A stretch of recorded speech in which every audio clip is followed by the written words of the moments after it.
everyone, and welcome to this edition of Peace Talks. This is a series where we catch up with the bands and artists that are coming to play for us at the Marr's Bar in Worcester. And this week we've got Nye Banfield with us. Hi, Nye. How are we doing? Nye will be bringing his quartet up on the Thursday, the 21st of March, to the Marr's Bar. So, yeah, Nye, thanks for joining us today. You're based in London at the moment, but I believe you grew up in Leicestershire, wasn't it? Yeah, I went to school in Grantham, which is in Lincolnshire, but I lived in the countryside in Leicestershire, sort of nearer to Melton Mowbray, and Okay, then where the came pork down to pies come from. London. Yeah, pork pies and Stilton cheese. Um, yeah, which is still a staple of my diet, I would say. Yeah, so moved down to London 2015 to go to college, music college, and I haven't left since. Although might change soon, but we'll see. Ah, okay. And I read in one of your interviews that you'd it was it in school at Grantham that you met or went to school with Will Cleesby? Yeah, we were at Yeah. school together. He was the year Ah, above me at school in Grantham, yeah. So we I mean, I actually haven't seen him for a while, but we were playing together from 11 years old really, all the way through. And then we went to music college together at Trinity as well. He was again the year above me at Trinity. right, Trinity Laban, yeah. Ah, Yeah. cool. Yeah, and I believe you also started on was it violin or viola? Well, yeah, I mean I violin was first when I was very young, then I swapped to viola. Um, and yeah, started the saxophone when I was about 11. But yeah, played viola all the way through school, which I absolutely loved. That was a big part of my musical education, really, playing in orchestras, things like that. I loved it. Hmm. And was that more sort of classical music? Yeah, yeah, Yeah. absolutely. Yeah. Symphonies, that kind of thing. I was in the county symphony orchestra. We went on tour every other year somewhere in Europe, playing symphonies, Rachmaninoff symphonies. What else did we do? Vaughan Williams, Dvorak, Mahler, that kind of stuff. So Hmm. that was great fun. Enjoyed that a lot. Excellent. And then how did the switch to saxophone continue? Do you still play at all on the viola? It's my viola's sat in a case next to me, Ah, and I got it out probably 2 years ago, and the bridge is pretty much broken. So it hasn't been played for a long time, but I'll never sell it because I'll play it again at some point. I'm thinking maybe when I'm old and retired, I'll just join like a amateur orchestra and sit in the back desk of the viola section. I think that's my plan. fantastic. We'll be looking Yeah. out for you many, many years to come on the viola. So yeah, so how did the switch to saxophone happen then? I think it was one of those things where my mum was like, "Oh, it would be good to get a second instrument started up." And I remember maybe choosing between trumpet and saxophone, and my dad playing me various recordings from trumpet players, saxophone players. I remember hearing I think it was some Coltrane and then some Madness. You know how there's lots of saxophone on Madness tracks. Yeah, yeah. I think both of those things, the John Coltrane and the Madness thing, that got me quite excited about the saxophone. So picked that up and then played the two all through school, saxophone and viola. Okay. It's interesting because there's a couple of I was trying to think. I know Parthenope. Do you know Parthenope, the young girl from Leeds? I think she was originally. I think she's now based in London. Okay, what's her But name? she Parthenope. I can't remember her surname Don't know her. for now because she was going to come up with. We had Tom Ford play with us in Yeah. September 2022, and she was due to come up with him then. Oh, right. But yeah, she was ill, so she can make it. But yeah, I know she started on violin and sort of Interesting. went on to saxophone. I just wondered if there was kind of musically any. I've never played either of those, so why is that? But Oh, I don't know I don't know about the is it a similarities to natural be honest. progression? Yeah, I mean with the viola, it's probably got similarities to the tenor saxophone, I guess. But yeah, I'm not sure. I don't know what the connection was. I think they were two quite different instruments, which is what I probably quite enjoyed about them. Yeah, I don't know. I'm not sure. It might actually, to be fair, I know a couple of people that also did both. Yeah, no idea. No idea what the link is. Mm. It's interesting. It's just something that sort of came to mind. I just wondered if it's Yeah. just a similar sort of way of thinking or something. And I see. So you played. You mentioned play tenor. I know one of the promo pictures that we've got that we're using is you playing the soprano. Yeah. Do you play alto as well? Do you play across? Do you bring all three Well, to? Or- I mean, I'm definitely a tenor player. I've got Mm. an alto that I teach on. Um, I enjoy playing the alto, but my instrument's pretty rubbish. I mean, it was probably all right when I got it when I was about 14, maybe 13, something like that.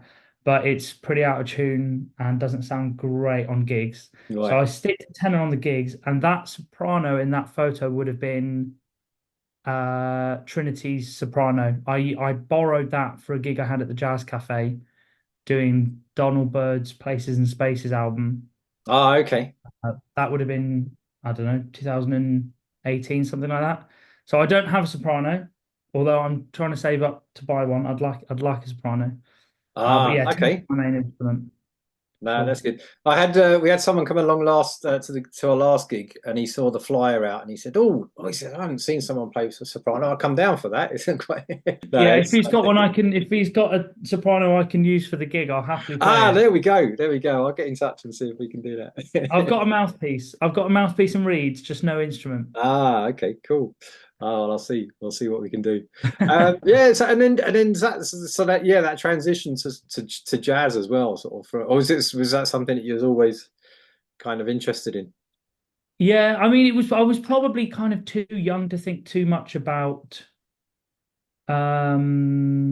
different styles of music, I guess. It was kind of once I picked the saxophone up, Dad played me lots of jazz, but I didn't ever think really, I'd prefer jazz to classical. It was probably when I was sort of a young teenager, when I was probably 14, 15, when I was a bit more like, oh, jazz is the thing that I'm really passionate about. But classical music all the way, through school while I was playing viola, I absolutely loved that. And I still listen to quite a lot of classical music today.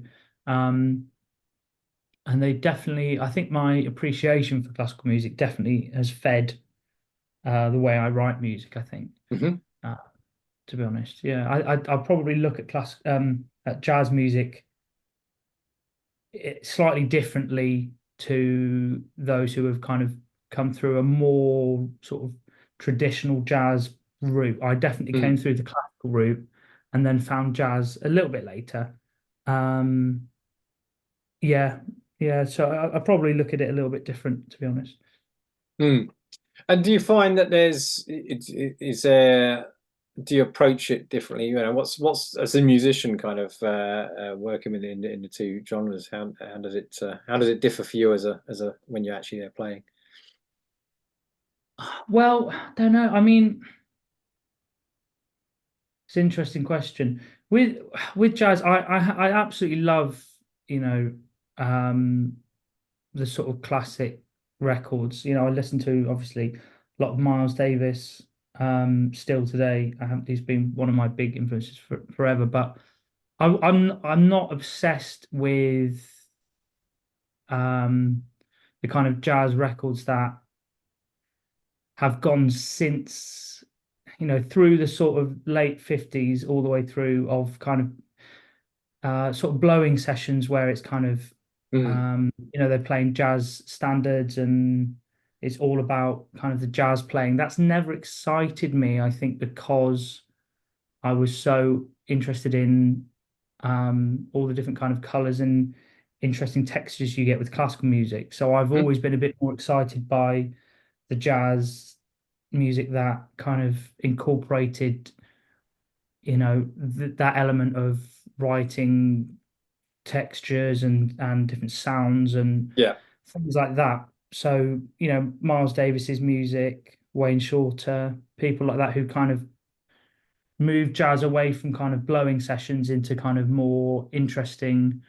Not obviously the other stuff's interesting as well, but slightly more looking at it from a different perspective of Yeah, moving trying it to forward, write really. music for an ensemble rather than just kind of, those blowing sessions are incredibly impressive from a playing perspective, but maybe not as much of from a sort of compositional perspective. And I'm probably a bit more on the compositional side than the kind of impressive playing side. Yeah, yeah. Yeah. That's cool. And I think now, like you say, it's those artists that have, continue to sort of push it forward and move the music on, and the younger players like yourself that are in, we've had a few come through that you're bringing sort of other contemporary styles into the mix as well, and yeah, Mm, it's an evolution really, isn't it, of the music. yeah. Cool. So I'd you, say that my kind of favorite, sorry to interrupt, but my favorite composers, if I look back, people that were doing that from the start, people like Duke Ellington, who was clearly massively inspired by all the sort of Western classical music, as well as all the influence coming from, the early blues music. That's what has really excited me, that kind of that blend, really, and that's probably why I write the way I do, because I've spent times in orchestras playing that music, and I've really enjoyed the jazz stuff. So yeah, people like Duke Ellington, that kind of thing that's always excited me. cool. And you got an album that's released just in January, wasn't it? Trails and Yeah, Traces. I got yeah. my copy of Jazzwise magazine through the post this morning. I saw you got a review in there, so that's cool. In jazz wise, 4-star review in Jazzwise, yeah. There you wow, go. didn't know that. Yeah, it just came through in the post this morning. I had to take my car in for a service, got back, and it was on the doormat. So Really? I yeah. didn't. Do you know what? That's news to me. That's exciting. Ah, cool. Yeah, go check it out. Yeah, so tell us about that album, kind of how that came about. When was it recorded last year? Was it, or is it? No, do you know what? Actually, we recorded that a while ago now. We recorded that in 2021, Mhm. and it's taken me an incredibly long amount of time to get it out because, well, with the whole sort of process pre-recording, I didn't want to give any time to thinking about the the publishing of it, or all the business around Yeah, how am I going to get this out, get it whether down I'm going to do first. final, all of this, all of that kind of more logistical stuff. I didn't really want to think about that because I just wanted to put. It was just, I mean, it was kind of the end of lockdown, and I don't know. I'd put a lot of time into writing the music, and I really just wanted to focus on getting a good product, something I was happy with. Mm, Then I'd work out how on earth I'd put it out after that. yeah, So it's a long time of, I mean, at the start it was kind of, should I put it out on a record label? Then kind of weighed up a few options with that. Then decided for this one I'll go solo on it and put it out by myself. And then just, all of the various um what do you call it, hoops you have to jump through with putting records out and getting marketing and all the various licensing things. It's just taken a long time for me to kind of learn the process yeah. and stick it out. But yeah, so recorded it in 2021 and it came out in January 2024. So yeah, long time coming, but I'm pleased with it. And as you say, you've kind of learned a lot about the process of releasing your own music. Yeah, I think Yeah. there's a number of people that are sort of going down that route. Have you got any kind of advice or any regrets on doing it, or would Oh you are God, you lined up now for doing it again? plenty of regrets. I'm definitely going to do it again, Good. but well, plenty of learnings, I think they say in sports Mm, terms, don't they? Learnings. But yeah, I should probably have just got on with it a little bit quicker, but I don't regret that because I've learned a lot about it. I do think that when you ask people about how to kind of market it and promote it, people are always like, "Oh, you need to get a marketing team on it, or you need to try and get someone to do your PR." So long and short of it is, I'm not doing that again right. because yeah, I spent far too much money probably on the marketing, and I think the results I got, I could probably have done it just by doing my own research and sending emails out and putting my own press package together and stuff. So I think for others doing it, Yeah, I'd probably could have spent more time trying to gather my own contacts for, all the press, people in the, people in the press, Hmm. these kind of things. I should probably have spent a bit more time doing that than just kind of asking somebody to do it and then paying them and Yeah. not getting the results I wanted. Hmm. So, But I it's guess been all right, but I've yeah, had to push it more than I would have expected, right. having, Having paid having someone got to do it. yeah, basically that, basically that. I know how you feel. It's kind of it's you got to weigh it up though, isn't it? Because it's you've got a finite amount of time that you've got things to get done in, and some things are better off to sort of hand off to someone else to do. But like you say, you've got to Yeah, kind of you want to make sure you're getting your value for money and the job's getting done. yeah. Cool. So that's the album. Who's on the album? Because I think it's a slightly different lineup. So you got a quartet coming up on Thursday. Who's on the? Yeah, so yeah, it is actually a bit of a different lineup, but I'll get to that in a minute. So the record is me, and then Mark Kavuma on trumpet, and a mate of mine, Wilf Diamond, on trombone. People might know Mark's name. He's obviously been on the scene for a long time now. He's a great trumpet player and writer. Wilf was at college with me. He was a couple of years below at Trinity. He's a great trombone player. And then on drums, it's Ewan who's playing with us Yeah.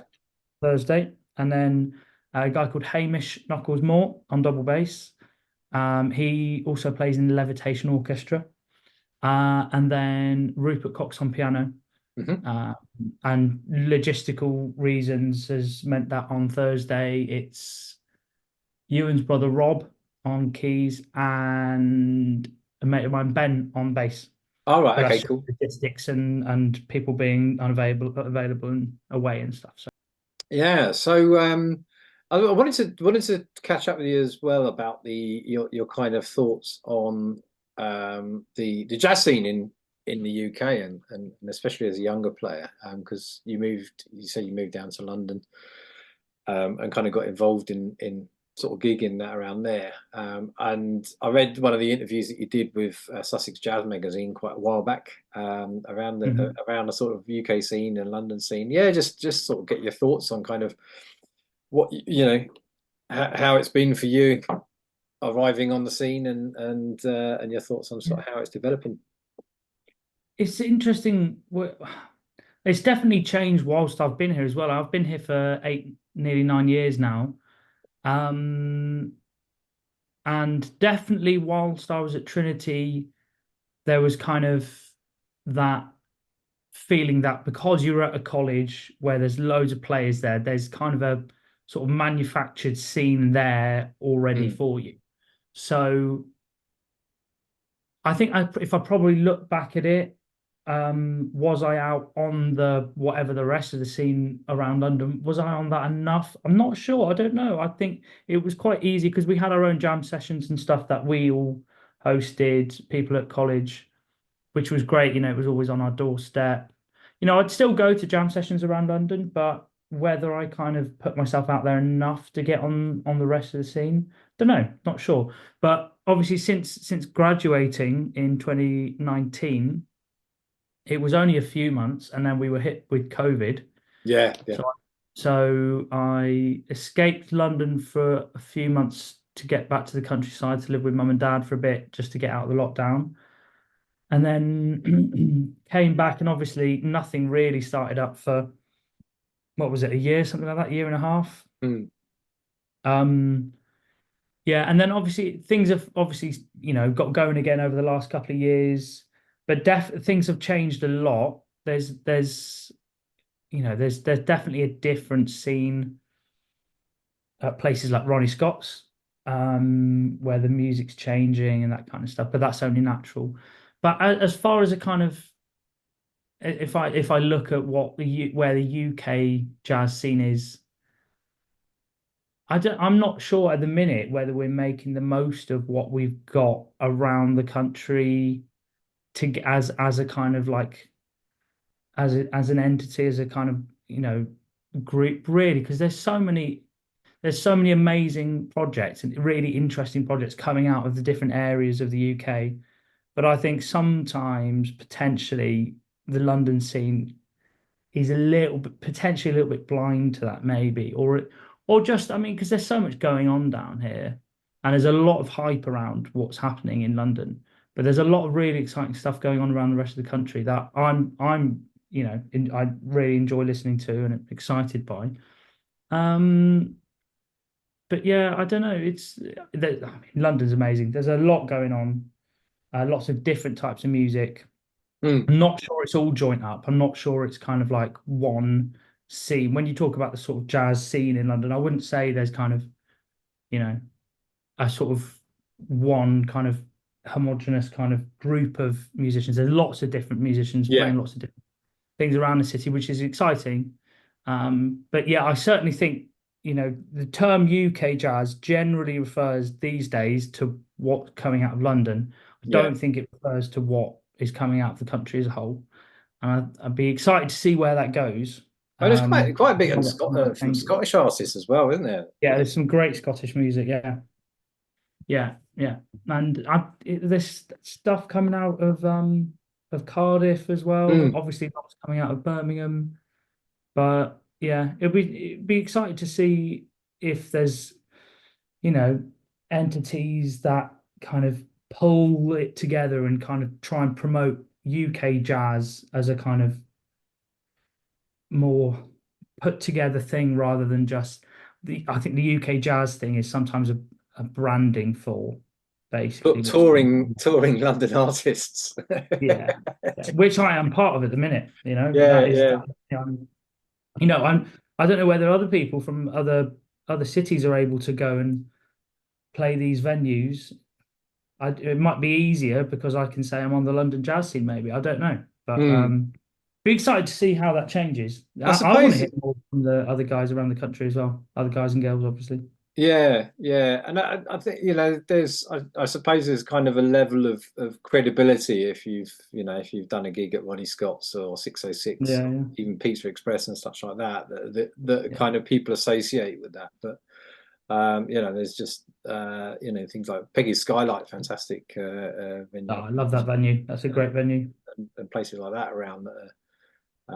Yeah, I think that's a similar sort of capacity to Ronnie Scott's as well, isn't it? But Mhm.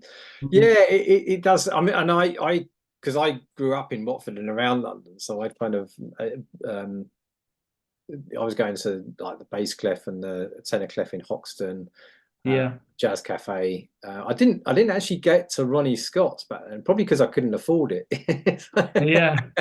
Well, that is another issue, isn't That it? it's yeah, it's ridiculously expensive. But I mean, they have some of the bands that I've had on at the Mars Bar have been done the late sessions and things like that. So that's quite a good vibe there. That's a bit cheaper to get into. But yeah, I think there's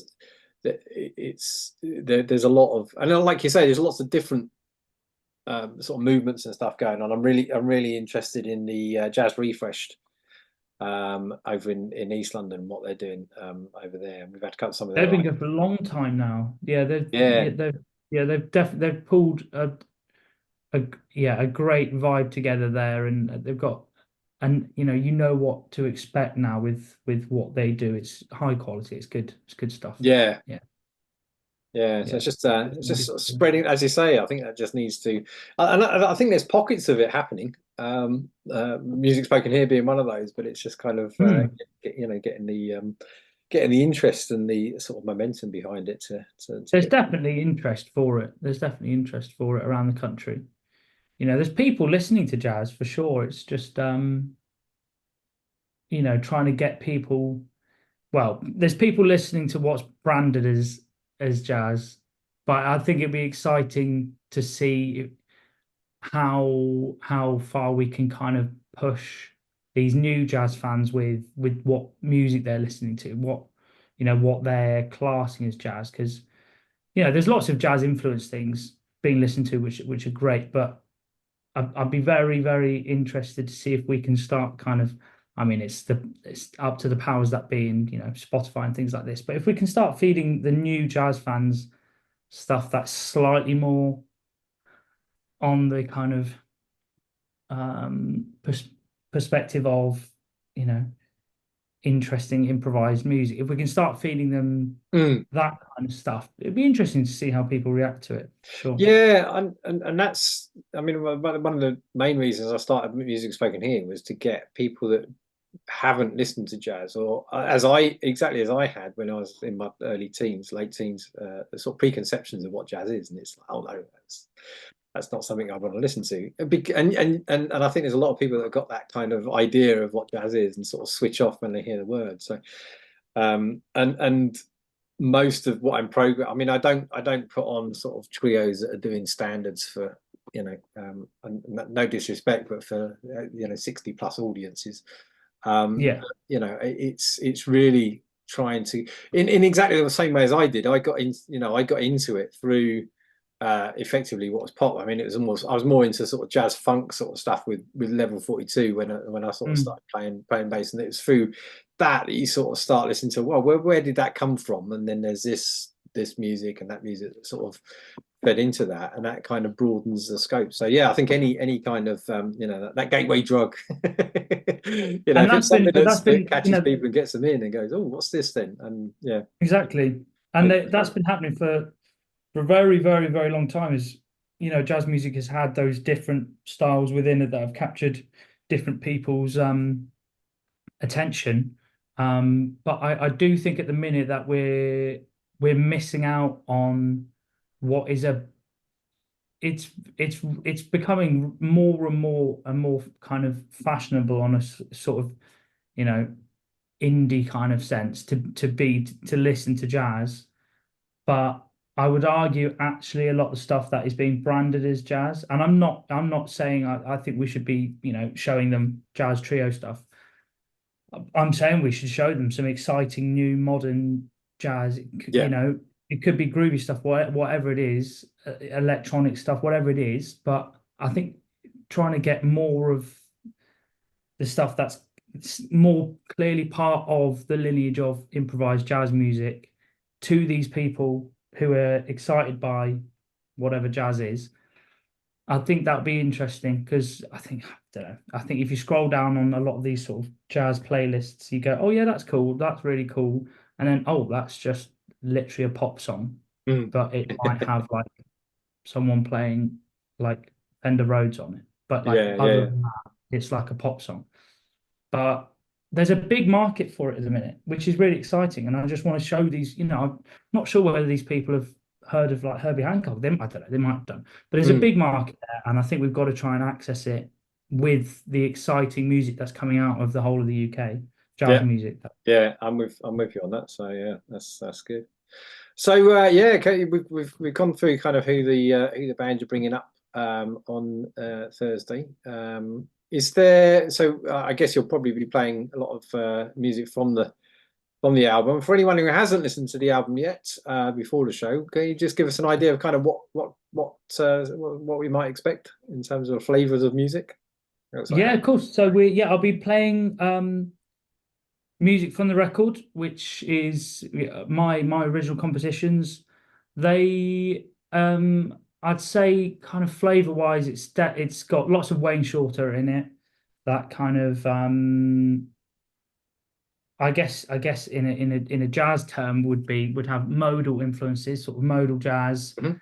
Um, Lots of kind of interesting writing for the ensemble with improvisation in between it. So some of my pieces that it's rare that there'll be kind of there'll be kind of like a written element and then some Yeah. improvisation and then maybe a slightly different written element or whatever it is.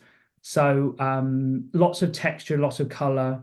That's my kind of music inspired by, I mean, jazz musicians would be yeah, Wayne Shorter, Ambrose Akinmusire, who, Mhm. if people don't know who that is, he's a I'd crooner. not I'd not I might have heard of him, but I wasn't aware of him properly until I'd read some of your interviews and such. So Yeah, yeah. The way he writes his music is definitely inspired me.